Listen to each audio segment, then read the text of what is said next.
हरी कोई बात कैसन सुनवा के देश में ए मत हमारे बात कहत रहो ए तो तहरे बनाओ टमाटरवा खीर वाला धनिया पत्ता वाला तार हो देव पूरा कहले नहीं यार तू तो पहले ही कहले बेंजोला समझलसिया खैर कोनो बात नहीं बेंजोला बतौले हम निर्मल तिवारी जी हमें बजे है भैया भाई के नौकरी भइल जन धुन भाई तो हमारा में पहले ही बजाए तो अपन अपन सेटिंग रखा के रोज गीत बताओ तो पगला जे प्रकार ढेर लोग के देखे त लोग ना देखला लग रहा पहले देख लो पूरी दुकान चला के रहा है चली 5 मिनट हम प्रसंग लेके चलते नहीं कैसे राम जी का बियाह ना हो तो पूर्णावती ना कहा ना हमने कई जिला के नियम हर जिला में नियम ना अगर बाद वही में चर चुटकुला मिला के चलत रहे बाकी हमरा उ दिन आजू भोर ना पड़ल पहले है कि सब सुअर के अभियंता क्वेश्चन सुअर बड़े महासुअर साहब कहता रहे हां बताइए हम भक्त आदमी है मीट मछली छुई लेना हटा कहता रहे कि सुअर खा ले ई जन तरीका खा ले सुअर ना खा ले ना शुद्ध शाकाहारी चीज खा ले रहरिया में ना ढलैया के घुमावे ले सो अते तो गुल बना के पीछे से चले ले सो ठीक तरह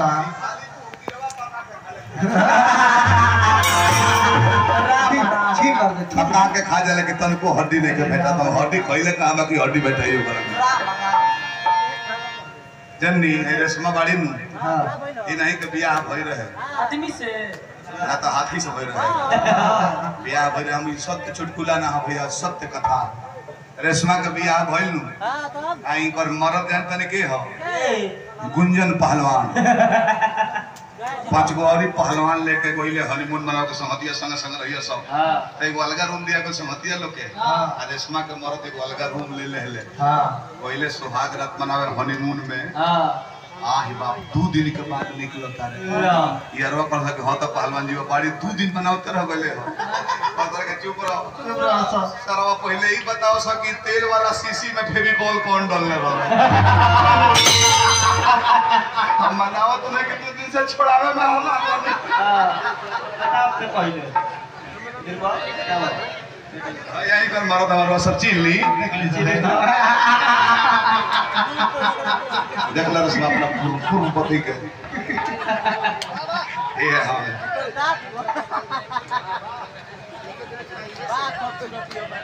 अच्छा 100 रुपया पुरस्कार होगा एम के स्टूडियो स्थान लोवारी मोड़ मेहदार संगीतकार बने हमारे पुनीत बिहारी जी 100 रुपया पुरस्कार बार बार प्रणाम प्रसंग कहाँ गई बाबे किसी अकरदम में माला जो किसिया हवा किसिया रहा भाई है बेंजी वाला बाबा हवा और किस वर्ग के नाम हिसिया रहा कि ताहेगा करता रही वो जुगियो कलर ले उजा करता है जाए तो भोलात नहीं खदू बात कही क्वालिटी की बात है हनुमान जी के दरबार में जो साफ पुरान की ठाट में चल चलो भिखारी ठाकुर जी कहले रहल अब वही धुन के गायत्री ठाकुर जी नकल कहले कि लंगूरिया वो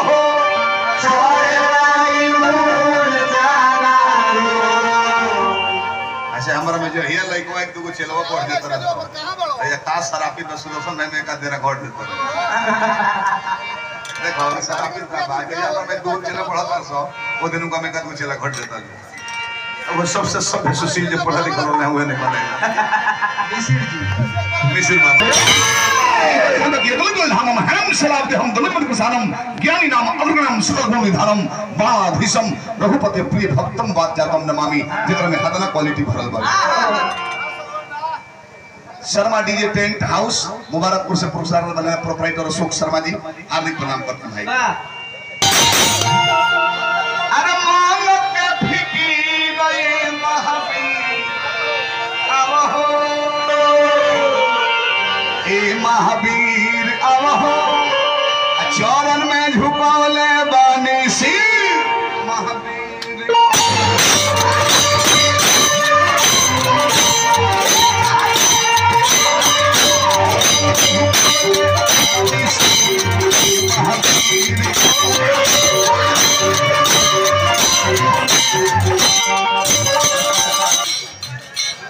भंडाराम से पुरस्कार हमारा रहे सिया देवी जी वाले हमारा मुखिया पद के प्रत्याशी बरस चुनाव चिन्हवा भोला दानी पद प्रतिष्ठा में 4 काम बदल ठीक बने जो मुला बाबा है बोल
चलो मीठा मीठा बात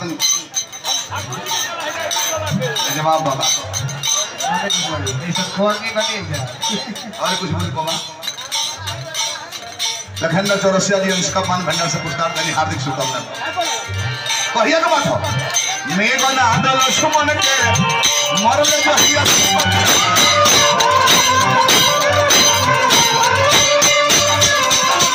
अनुष्का पान भंडार फिर एक बार में पुरस्कार देने हार्दिक शुभकामनाएं। औरी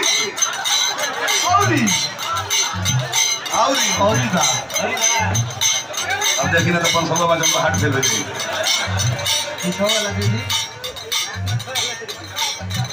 है सबती ओ हदी में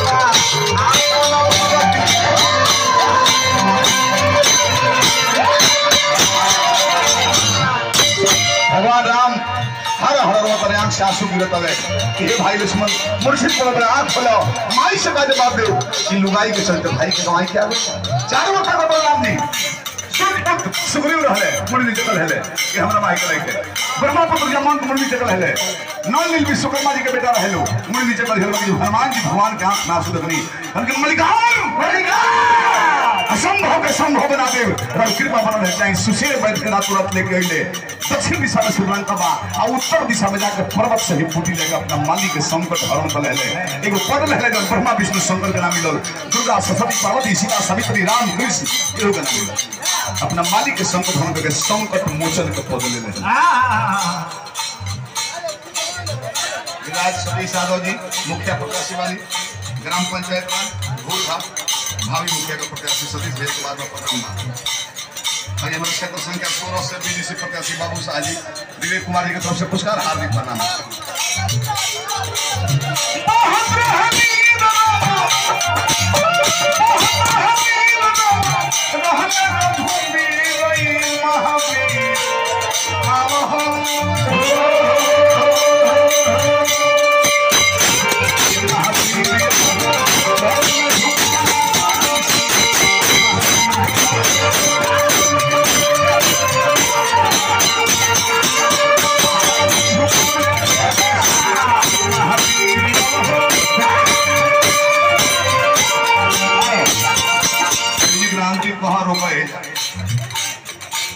अंशिका पान भंडार